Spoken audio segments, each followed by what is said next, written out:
ആയുസിന്റെ ബലം കൊണ്ട് രക്ഷപ്പെടുക എന്ന് പറയുന്നത് ഇതാണ്.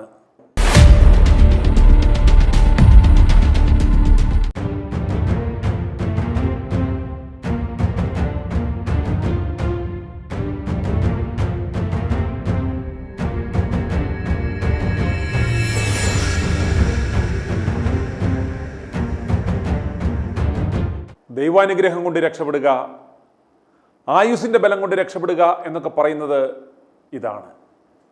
ഇന്നലെ വൈകിട്ട് കൊല്ലം ജില്ലയിലെ പരവൂർ പാരിപ്പള്ളി റൂട്ടിലോടുന്ന സ്വകാര്യ ബസ്സിന് മുന്നിലൂടെ റോഡ് മുറിച്ചു കടക്കുവാൻ ശ്രമിച്ച നെടുങ്ങോലം പാറയിൽക്കടവ് സ്വദേശി ഓമനയമ്മ അത്ഭുതകരമായി ബസ്സിന്റെ ടയറിനടിയിൽപ്പെടാതെ രക്ഷപ്പെട്ടത് കാണുക.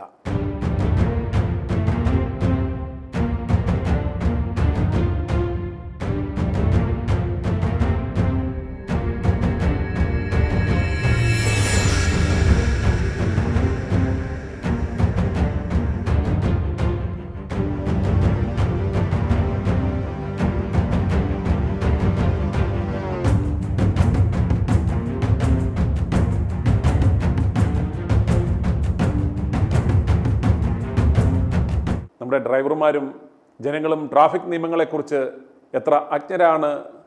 വാഹനമോടിക്കുമ്പോൾ അല്ലെങ്കിൽ റോഡിലൂടെ നടക്കുമ്പോൾ എത്ര അലസരാണ് നമ്മൾ എന്നതിൻ്റെ നേർസാക്ഷ്യമാണ് ഈ റോഡ് അപകടം.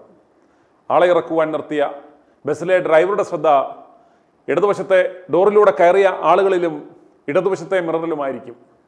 ബസ്സിൻ്റെ മുൻഭാഗത്തുകൂടെ വരുന്നവരെ ഡ്രൈവർ പെട്ടെന്ന് കണ്ടുകൊള്ളണമെന്നില്ല. ഇത്തരം ബ്ലൈൻഡ് സ്പോട്ടുകളെക്കുറിച്ച് പൊതുജനങ്ങൾക്ക് അവബോധം ഉണ്ടാവേണ്ടതുണ്ട്. വാഹനം മുന്നോട്ടെടുത്ത ശേഷമാണ് ആ വയോധിക ബസ്സിന് മുന്നിലൂടെ ഓടിപ്പോകുവാൻ ശ്രമിച്ചത്. CCTV ദൃശ്യങ്ങളിൽ നിന്നത് വ്യക്തവുമാണ്.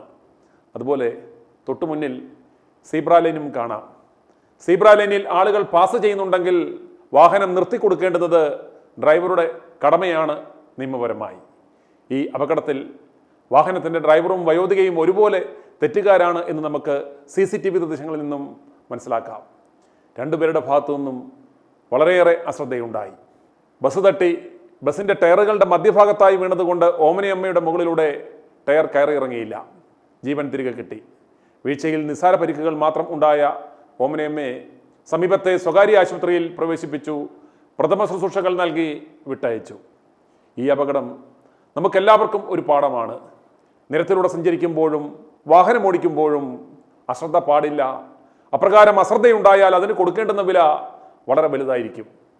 എല്ലായ്പ്പോഴും ഭാഗ്യം തുണയ്ക്കണമെന്നുമില്ല. i2i News, an eye for truth.